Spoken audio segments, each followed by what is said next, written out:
Good morning students, કેમ છો? બધા મજામાં ને? Wish you all A very happy, successful, joyful, wonderful અને પ્રોસ્પરસ હેપી ન્યૂ યર. બધાને નવા વર્ષનું સાલ મુબારક. તો અત્યાર સુધીમાં તમને 13 સ્ટ્રક્ચરલ પ્રોબ્લેમ કરાવી દીધું છે. આજે હજી આપણે એક એક્ઝામ્પલ જોઈએ. તો દાખલા નંબર 4, દાખલા નંબર 14 એક એરોમેટિક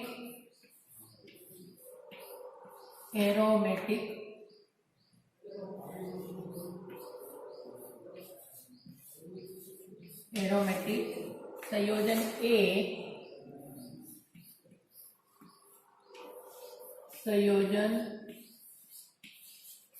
A જેનું અનુસૂત્ર છે C7H7NO2 ની ટીન અને HCl, SN અને HCl સાથે પ્રક્રિયા કરતા HCl સાથે પ્રક્રિયા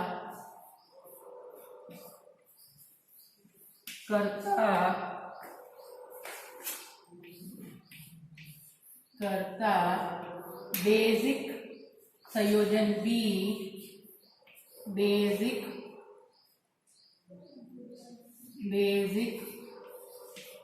સંયોજન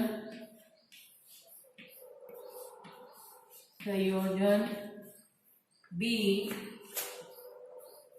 C7H9N મળે છે.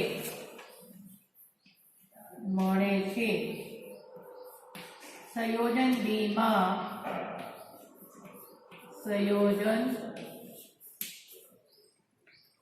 માં સોડિયમ નાઇટ્રાઇટ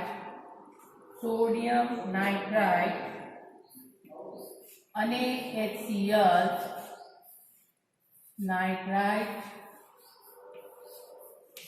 અને HCl નું ઠંડુ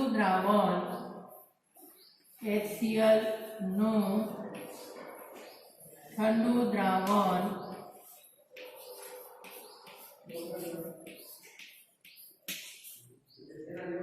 ઉમેરવાથી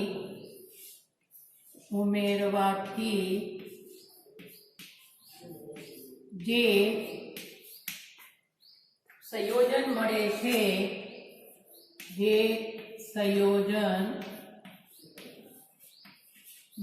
છે તેને પાણી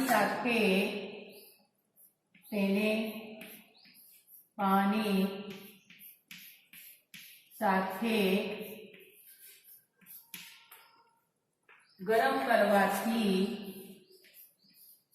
ગરમ કરવાથી એસિડિક સંયોજન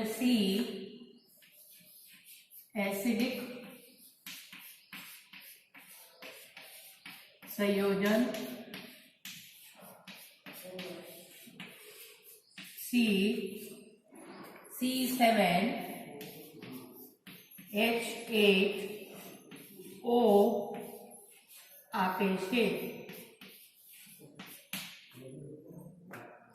સંયોજન C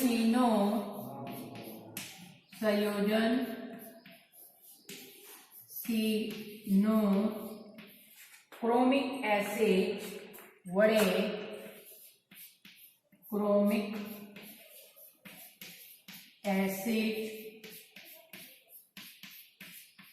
વડે oxidation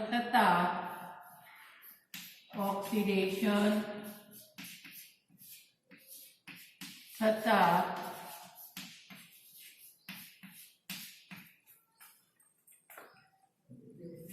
aromatic acid D, aromatic acid, D C7H6O3 મળે છે. સંયોજન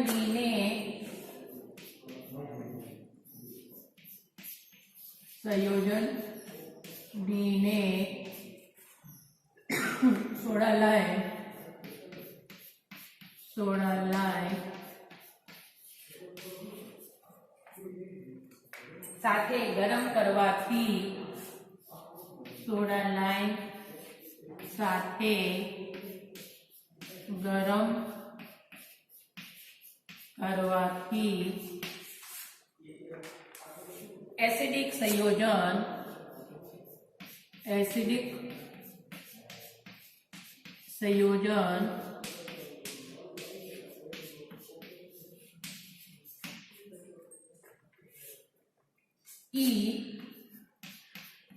E6H6O આપે છે.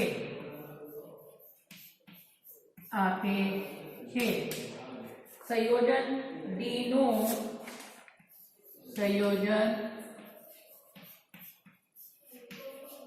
ડી નો આલ્કોહોલિક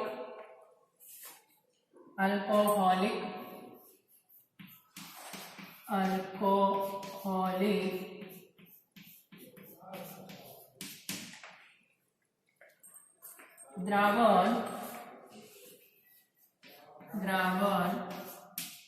ફેરિક ક્લોરાઇડ સાથે જાંબલી રંગ આપે છે.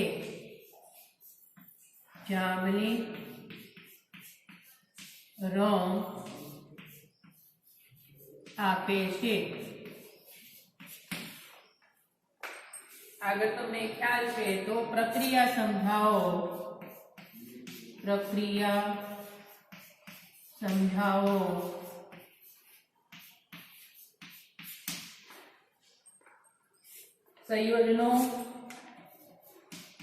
સંયોજનો A, B, C, D અને E ના બંધારણીય સૂત્રો મેળવો.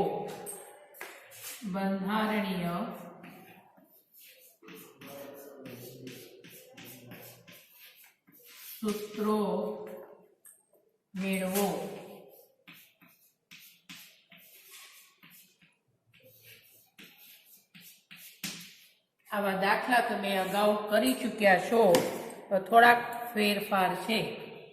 આવા દાખલા તમને અગાઉ બી આવી રીતે આ અનુસૂત્ર પ્રમાણે તમને કરાવી દીધું છે.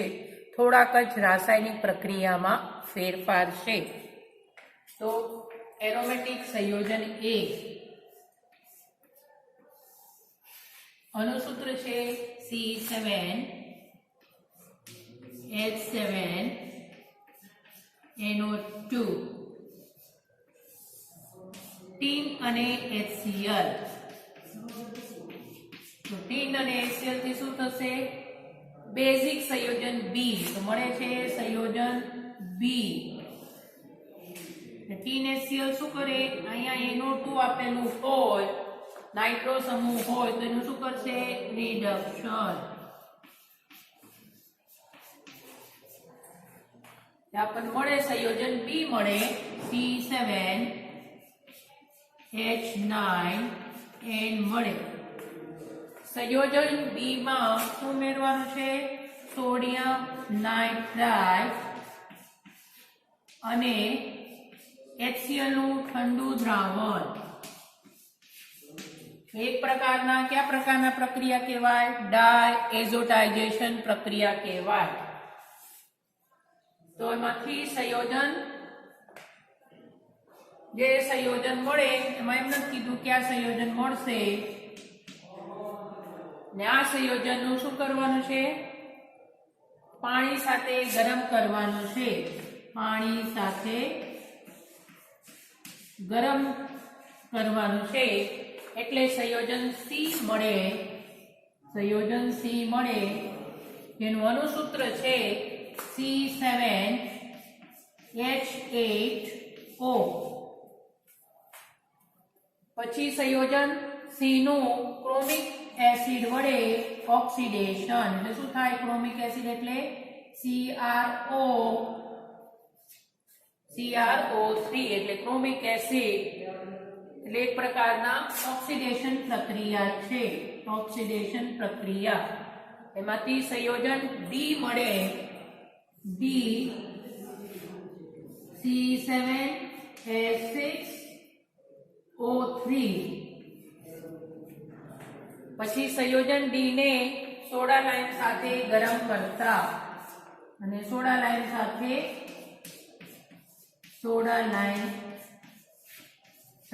શું કરવાનું છે? ગરમ. એટલે સંયોજન ઈ મળે જેનું અણુસૂત્ર છે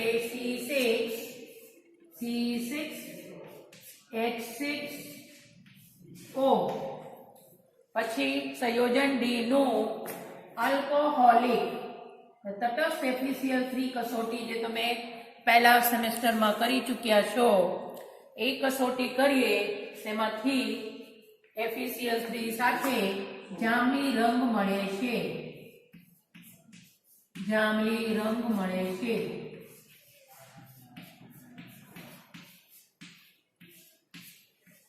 તો જાંબલી રંગ છે બે જ પદાર્થ આપે, યા ફિનોલ હોઈ શકે અથવા સેલિસિલિક એસિડ જ તટસ્થ FeCl3 સાથે જાંબલી રંગ આપે. સિનામિક એસિડ હોય તો પીળા રંગ મળે અને બેન્ઝોઇક એસિડ હોય તો બફ રંગ ના મળે, આછો ગુલાબી રંગ. અને થેલિક એસિડ હોય તો રાતા તપકીરિયા મળે. હવે આપણે આ દાખલોને સોલ્વ કરવાનું છે. અહીંયા જાંબલી અને રંગ છે જગ્યા રાખીએ તો શું આવશે? આમાં જાંબલી રંગ વાયોલેટ કલર મળે. આ દાખલોને આપણે સોલ્વ કરવાનું છે. અગાઉ બી તમને આવા દાખલો કરાવી દીધું છે. થોડાક જ આ દાખલામાં ફેરફાર થશે.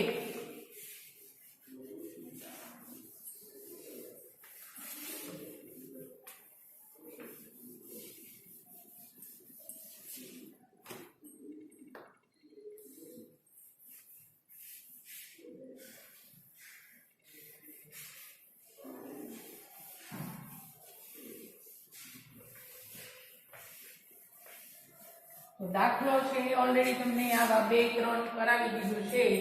કેવું વિસ્થાપન લેવાનું છે તમારે દાખલો ઉપસ્થિત વાંચીના પછી તમારે દાખલો સોલ્વ કરવાનું હોય.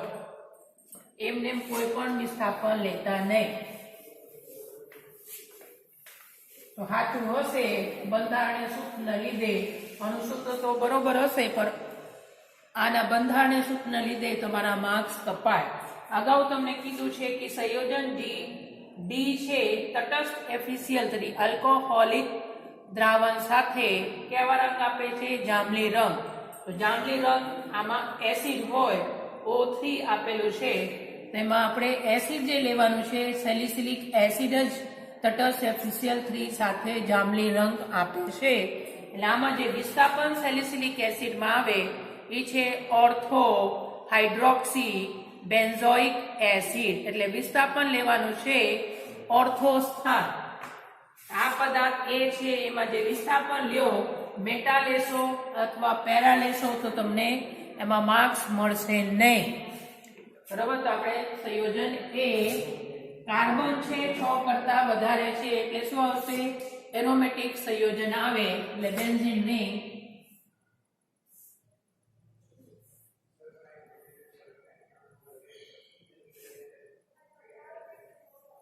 બરાબર. આ થયા 6. હજી એક કાર્બન છે એટલે CH. અગાઉ જ્યારે બી એમ કીધું હોય કે ટીન અને HCl વડે રિડક્શન થાય તો કાર્બનિક પદાર્થમાં નાઇટ્રો સમૂહ હાજર હોવો જોઈએ. આમાં એક નાઇટ્રો ગ્રુપ છે.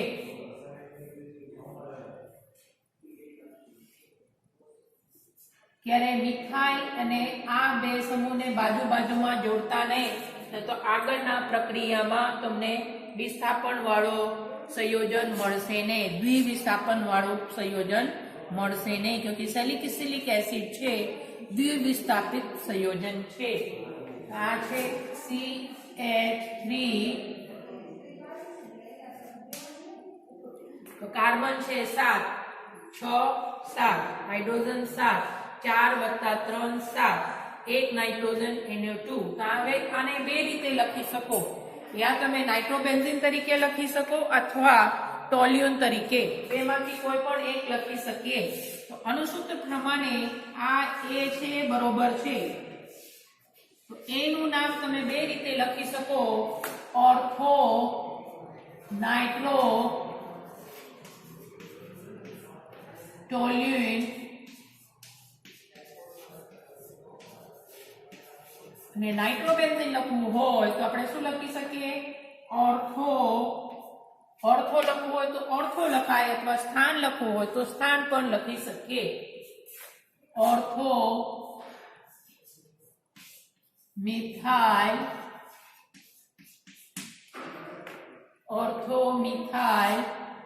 તો આવશે નાઇટ્રોબેન્ઝીન.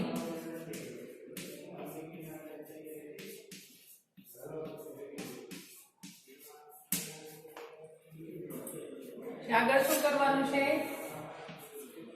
આ છે A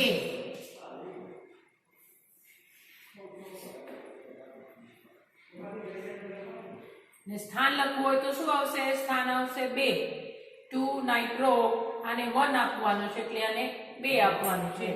ટીન અને HCl શું કરશે, રિડક્શન, ને રિડક્શન માં શું થાય, નાઇટ્રો સમૂહ છે એમાઇડ માં રૂપાંતર થાય. આ પ્રક્રિયા માટે રિડક્શન પ્રક્રિયામાં 6 હાઇડ્રોજન પરમાણુ વપરાય, 6 હાઇડ્રોજન પરમાણુ વપરાય. આ ઓક્સિજન છે પાણીનું અણુ તરીકે દૂર થાય એટલે શું થશે, -2H2O. ફેરફાર ખાલી તમારે આ સ્થાન ઉપર કરવાનું છે, બાકી બધું એમને રહેશે. સંયોજન બી મળે,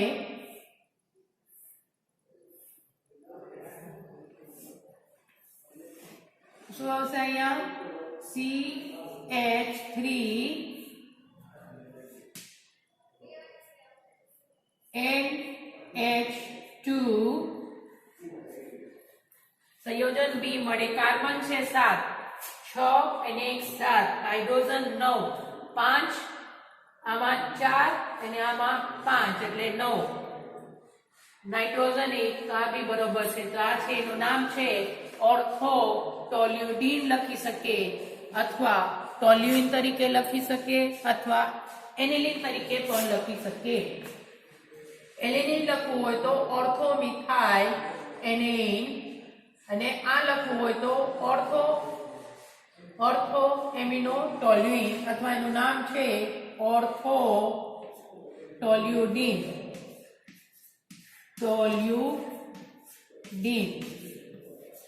આ છે સંયોજન બી.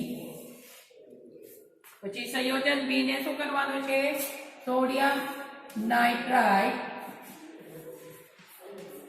અને HCl તો એક પ્રકારના ઠંડુ કરીને દ્રાવણ ઉમેરવાનું છે. તો શું થશે, ડાયઝોટાઇઝેશન પ્રક્રિયા.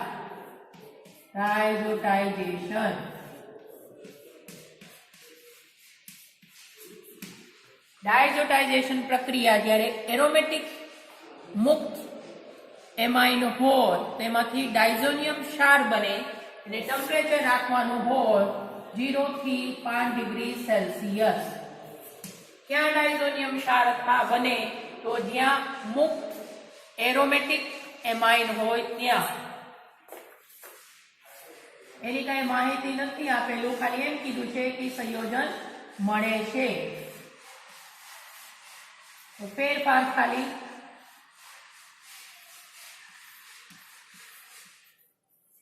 અહીંયા તમે N2 પ્લસ અને Cl લખી શકો, ટ્રિપલ બોન્ડ બી પણ લખી શકો,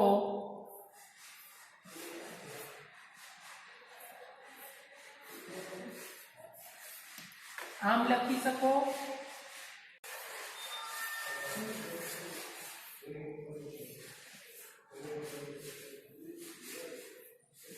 CH3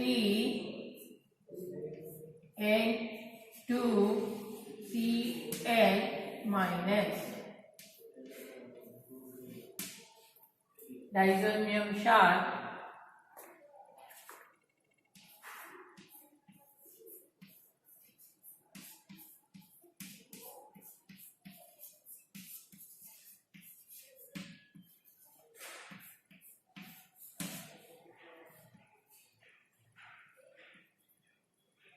આ છે ડાઇઝોનિયમ ક્ષાર, નાઇટ્રોજન છે 3 બંધ બનાવે છે, બરાબર। પછી આગળ શું કરવાનું છે, પાણી સાથે ગરમ, પાણી સાથે ગરમ એક પ્રકારના જળ વિભાજન પ્રક્રિયા થાય, આ જળ વિભાજનથી ફિનોલિક સંયોજન બને, આ જે નાઇટ્રોજન છે નાઇટ્રોજન વાયુ તરીકે દૂર થાય, -N2 HCl, અને પાણીમાં જે OH આયન છે એ અહીંયા જોડાશે, N2 અને HCl દૂર થાય એટલે મળે સંયોજન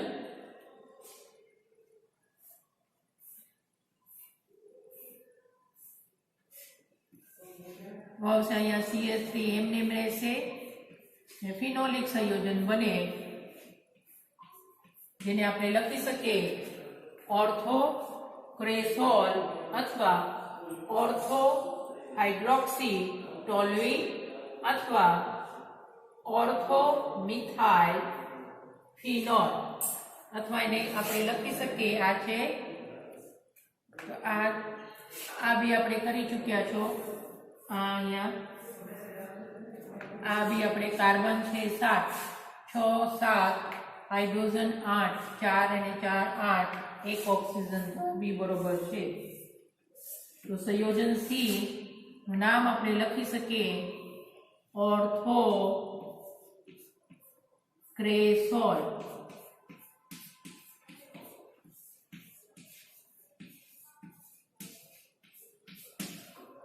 તો આ છે સંયોજન સી, નીચેના આપણે રબ કરી નાખીએ,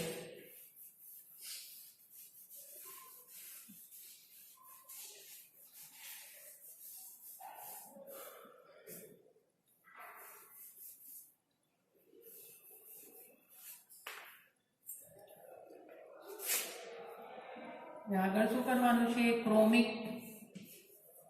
એસિડ વડે ઓક્સિડેશન પ્રક્રિયા, ઓક્સિડેશન કરે એ મિથાઇલ છે કાર્બોક્સિલિક એસિડમાં રૂપાંતર થાય,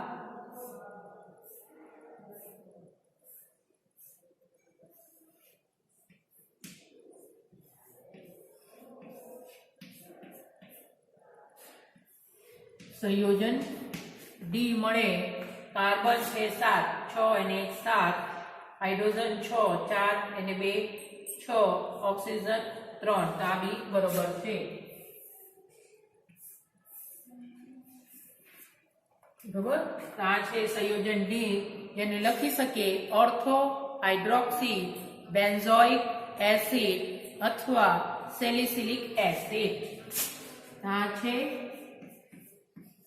સેલિસિલિક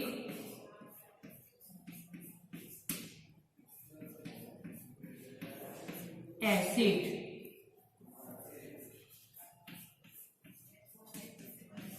સંયોજન ડી,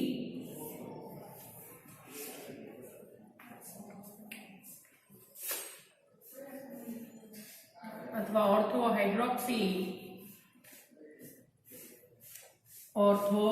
હાઇડ્રોક્સી બેન્ઝોઇક એસિડ, પછી સોડા લાઇન સાથે ગરમ કરતા સોડા લાઈમ એટલે શું થશે? કેલ્શિયમ ઓક્સાઇડ અને NaOH નું મિશ્રણ છે. આ સમૂહ દૂર થાય કેલ્શિયમ કાર્બોનેટ તરીકે. આમાં 2 મોલ લેવાનું છે એટલે શું દૂર થશે? N2CO3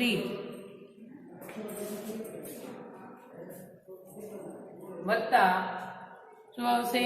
H2O એટલે આ દૂર થાય એટલે ડીકાર્બોક્સિલેશન પ્રક્રિયા થાય. સોડિયમ કાર્બોનેટ તરીકે દૂર થાય.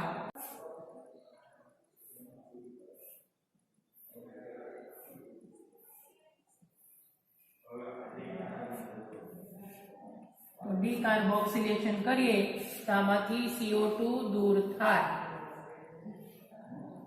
આ મળે છે સંયોજન E કાર્બન 6 હાઇડ્રોજન 5 વત્તા 1 6 1 ઓક્સિજન. આ બી બરોબર છે. સંયોજન E છે ફિનોલ અથવા હાઇડ્રોક્સી બેન્ઝીન. પછી સંયોજન D તો અગાઉ કીધું છે આ જે સેલિસિલિક એસિડ છે D તટસ્થ આલ્કોહોલિક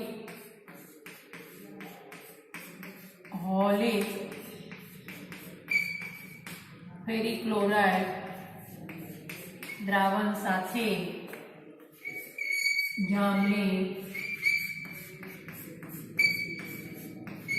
રંગ આપે અને જે એસિડિક છે એ પદાર્થનું નામ છે સેલિસિલિક એસિડ.